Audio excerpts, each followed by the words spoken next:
હળ હાલે જ છે.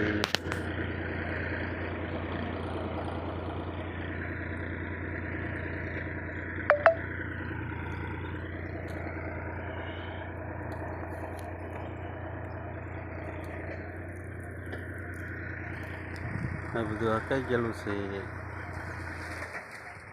આટલું બાકી છે, પછી પૂરું હળનું કામ.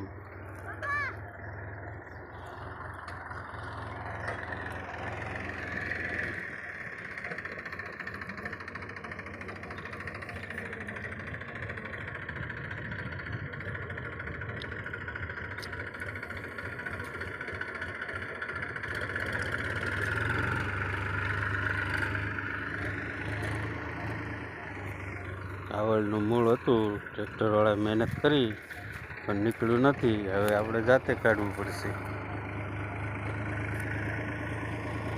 ખૂબ મહેનત કરી ટ્રેક્ટરવાળા ભાઈએ, ટ્રેક્ટરથી ન નીકળ્યું. હવે આપણે જાતે કરવું જોઈશે.